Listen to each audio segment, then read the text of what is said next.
Kendrick's The Heart Part 5 is really a genius masterpiece. When it comes down to the lyricism, Kendrick really does a great job of really highlighting the themes of the positivity and the dark side of hip hop African American culture as it stands today. And one way he does this is he uses his lyricism to mirror a lot of the cultural icons that we all have come to know because of both their greatness and, unfortunately, in a lot of instances, their downfalls. And the cultural icons that Kendrick obviously uses in this instance is going to be O.J. Simpson, Kanye West, Jussie Smollett, Will Smith, Kobe Bryant, and obviously Nipsey Hustle. So those are the top 6 that we have in reference in the video, obviously, that really just blew up and had everybody talking, and for good reason. We start off with OJ at the beginning. He gets the very first reference, OJ Simpson. Obviously, OJ Simpson was popping right around the time I was born in 1994. He is looked at as a huge cultural phenomenon when it came down to his football, and when it came down to his career, he was a monster, and he was really transcending and doing a lot and really highlighting his greatness when it came down to the sport. A couple of the lyrics that we have that could be in reference to OJ, I thought that this was really interesting, because if you really wanted to get technical with it, you could say that OJ has a couple of lines, obviously the football schemes that Kendrick throws in here when he's talking about the pocket and talking about the offense, and you know, all those themes of wordplay when it comes down to the football schemes. Make the wrong turn, be it the will or the wheel alignment. Obviously, O.J. Simpson, a lot of people who were, born past O.J. Simpson, they've seen later on, when you realize, you look into his story, that right before he was going to get apprehended, he led one of the biggest chases when it came down to the police trying to apprehend him. And what was really kind of eerie about this chase is that it was almost as if he was really in control when it came down to the chase. It's almost like no effort was given into apprehend him. The amount of force that the police were using in regards to chasing him. When you look at this footage of him, in pursuit, it's almost as if, it's just, we'll get him when we get him. And like I said, that's looking into that line that Kendrick said a little bit more deeper, but obviously he was, he was making the wrong turn in the way his decisions, if he was to be convicted, that were to be his downfall. And obviously, unfortunately, O.J. Simpson is really more highlighted as the African American All-American football player who, unfortunately, his career is ruined because of the negativity of that murder case that is shined on him, just completely shat on his career, and no one really highlights the greatness of his football career. It's really more of that murder case. So we move on to Kanye, and obviously Kanye is one of the most obvious cultural icons that are highlighted in this record. We get a lot of references. Obviously, the reference to friends bipolar, grab you by your pockets, no option if you froze up, always play the offense. I really think these 2 lines here, they hit home for Kanye. Obviously, the bipolar line, that's the most obvious one. But when you look at friends bipolar, grab you by your pockets, no option if you froze up, always play the offense. That line, grab you by your pockets, Kanye has been recently being taken down socially when it comes down to a lot of his colleagues. The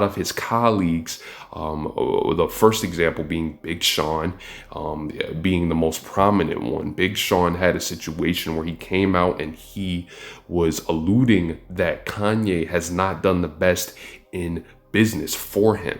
And he's not the only one that has been saying this. He came out with that interview with Drink Champs, said what he said, that Kanye owes him money, or whoever is running the subsidiary of the labels that are under Kanye's name owes him money, and owes him quite a significantly amount of money, and he's been quiet about it for some time. He felt like he was getting robbed, and it's really unfortunate, but Kanye really does fit this line here in regards to not only Big Sean, but also, unfortunately, we see recently what happened with Kid Cudi. Kid Cudi came out with the statement saying that he was no longer in business with Kanye musically, and they're not even friends anymore. We move on to Jussie Smollett. Jussie Smollett, obviously being one of the figures who really made a splash in the entertainment industry from Empire. It was one of the biggest shows at the time of its release, and it really did a great job, and everybody was on cloud nine, and it just really did look like another facet of greatness, another W for the entertainment of African American culture, and showing the ins and outs of the record label and the record industry, the hustle that comes with it. Very prominent, and it was configured at the time. They were on top of the world, but of course that would be shot down in regards to Jussie Smollett. In his case specifically, Jussie Smollett went through a situation where he had a huge scandal, and we obviously know associated with that scandal, Jussie Smollett tried desperately to represent for his culture, represent for his rights, and because he was out of fear of the current representation when it came down to politics, Jussie Smollett acted out of desperation. And what happened here, as you can see in Kendrick's lyricism, he kind of just doesn't really, he says one line here: "I'm trying to represent for us."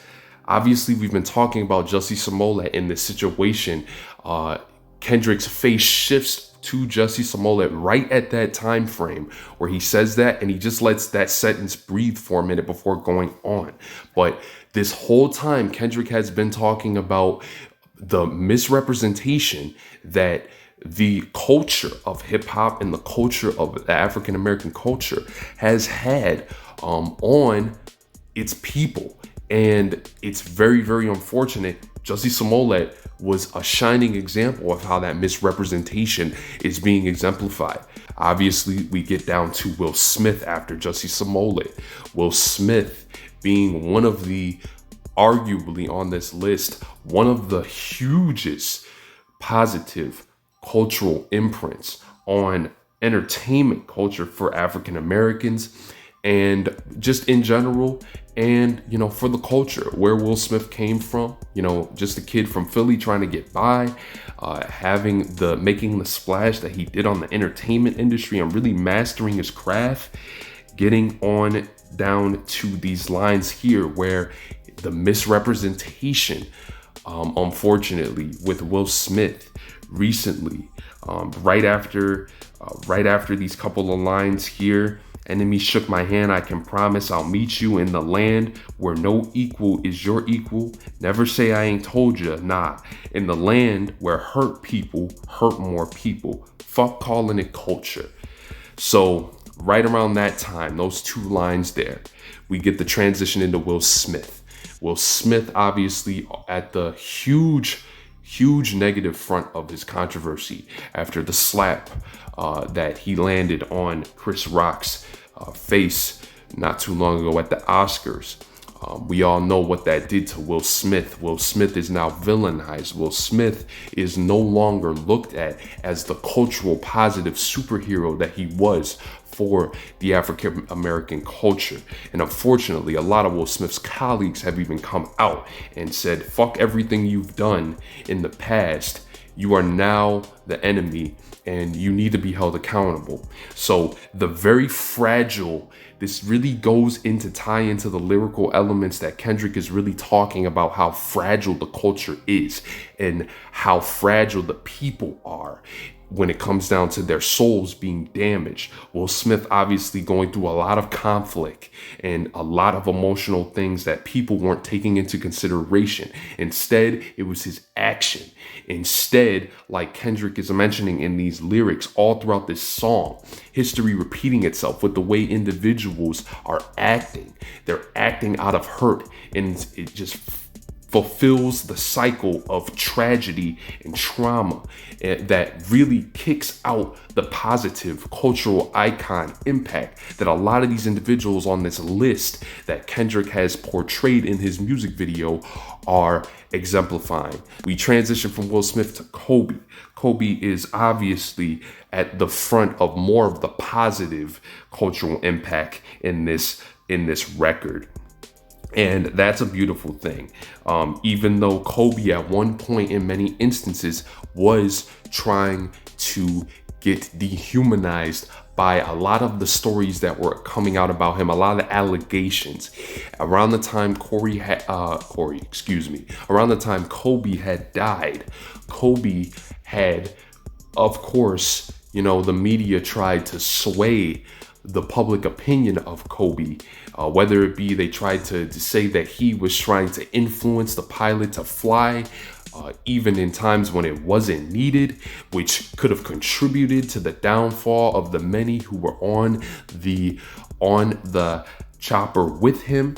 Or the media, of course, tried to paint the narrative, of course, that Kobe wasn't all that good of a person because of the rape allegations that he had all the way well over 20-something years ago that he, of course, ended up beating. So that was a good thing. But it follows even with Kobe Bryant, who was looked at and still is looked at as a staple in African-American culture when it came down to sports. One of the hardest working ones in the business at the time, and it was no debate based off of his footage and his inspiration that was spread. We move on to the last but not least, Nipsey Hustle. Nipsey Hustle has the most prominent verse in the song, and of course Nipsey Hustle just being such a great example of the mirrorism in regards to what Kendrick is talking about, not just because he was a rapper himself, but he was also an activist. He was doing things to try and change the negative spectrum that is the hip hop culture, and to avoid a lot of the downfalls and the cycle that Kendrick is alluding to. But of course, Nipsey Hustle fell victim to the trauma and to the cycle that is the damaging effect of our culture today. And Kendrick really, really narrows it down by mirroring that with commentary about kind of an eerie commentary when it comes down to portraying Nipsey and talking to Nipsey's killer. And obviously this could be taken the other way as well, with just talking to another victim in this society's killer.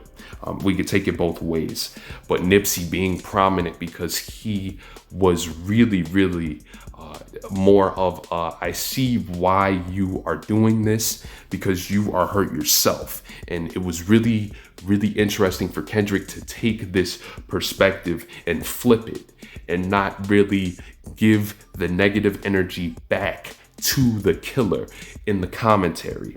I forgive you, but just know that your soul is in question.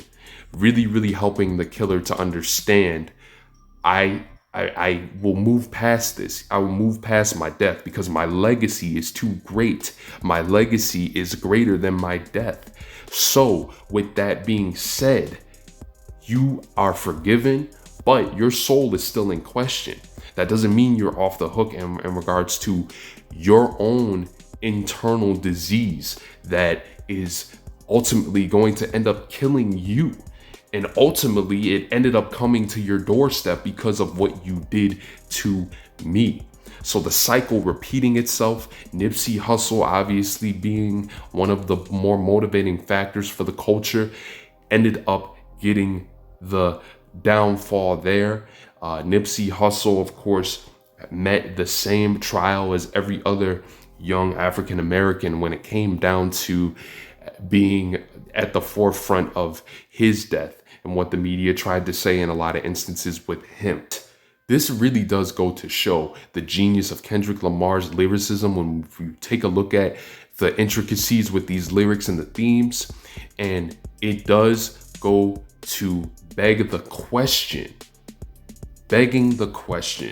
are you ready to count the cost of being the cultural icon? That slaps.